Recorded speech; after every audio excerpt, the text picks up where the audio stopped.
All right, this is Lionel Winchaka from Direct to Dell, and today I'm with Kevin Andrew, who's a member of the Dell Streak development team.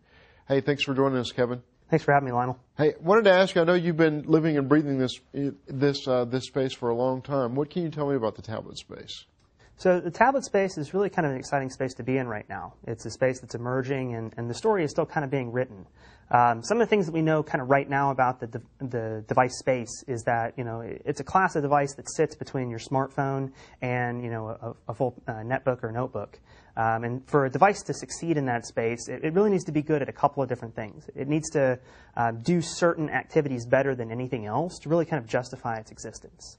And so some of the things that we've seen our users tell us over and over again that devices in this space need to be good at are things like consuming content on the go, being able to provide a rich multimedia experience, being able to browse the web, being able to consume ebooks and music and movies. And then also things like being able to provide navigation and assistance for kind of helping people get through their day and connect them to the people and places that are most important to them in their lives. And then, also, social networking is a piece of that as well. Absolutely. I know you've been using this as your primary device from chatting with you. You told me that. What are the things you found yourself using it for over and over again? Well, for me, this is a fantastic device because it combines the capability of the Android platform with a great industrial design and form factor that can go with me wherever I want.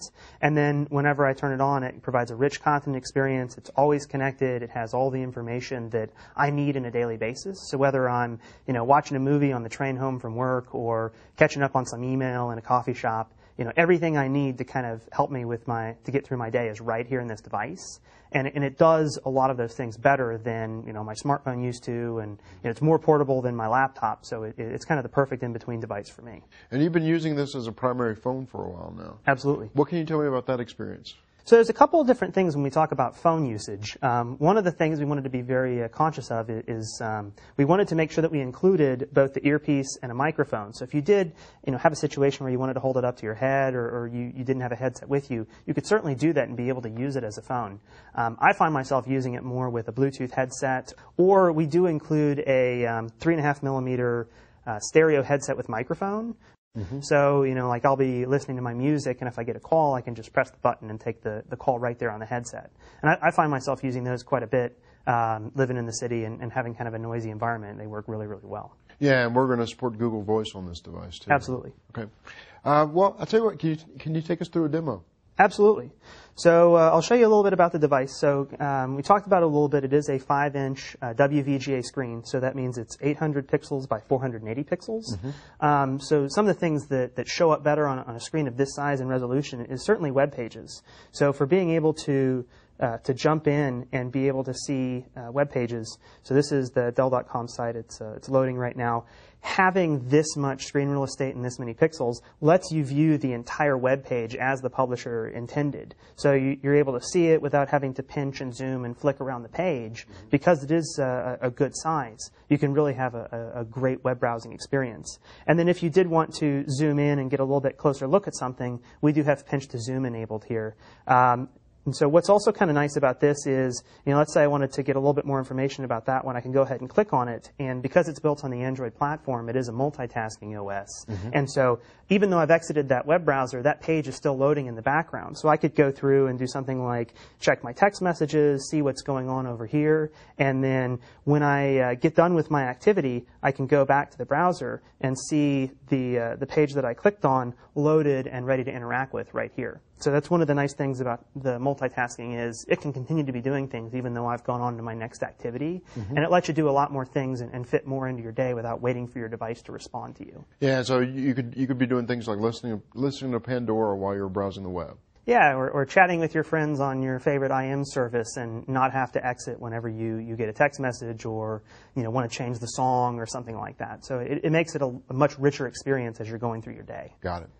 So some of the other things that are really nice that we've done to kind of extend the Android platform is, Android has a whole host of different widgets, but we've actually enabled it even further, being able to surface relevant content. So here we have a Facebook widget. So I have all my different friends here and their different statuses. And then if I wanted to go and get a little bit more information about it, I can actually click on that friend and jump directly to their page in the web browser, and it'll load up their content. So I'm not having to go and search through a different application or, try and search through and find the content that I'm interested in. I can click on it and it takes me right to where I want to go, and I don't have to go search for it. And then once I get done, kind of seeing what's going on, I can hit the back button. It takes me right back to where I was. So again, the device kind of knows where you've been, where you're going. It can kind of anticipate, what you're trying to do and help you get through your day a lot easier. Gotcha. So it's like, like the Android phone platforms out there. It still aggregates all your updates. But you're one click away from actually interacting Absolutely. on the site itself. So the typical Android phone will have a notification tray, and we've retained the notification tray, but because of the larger screen of Streak, we've actually made more content available in the notifications. So for here, I've got my different appointments, I've got my mail, but it not only tells me that I have new mail, it tells me how many I have, or depending on how many there are, it may tell you who it's from. But it's really about putting content that's most important to you right here on the front, and then again, you can jump right to it from the notification tray, interact with whatever it is that you want to do, and then when you're done, jump immediately back to where you were previously. And so one of the other things that we focus on for this device is being able to enjoy content. So whether it's movies or music from your own collection that you want to sideload onto the device, or content that you capture yourself. Like, for instance, this is a video from a local hockey game in Chicago that I captured actually on Streak. Cool. Being able to play it back on a screen of this size, it's a much more immersive content experience. It's a lot easier on your eyes because you're not having to squint at a small screen. You're able to kind of enjoy it in a full screen, in a widescreen environment. So it's content and experience on this device is absolutely fantastic. I'm glad to see us getting to this point. Absolutely. That's the Dell Streak. Hey, thanks for taking the time, Kevin. Thanks for having me.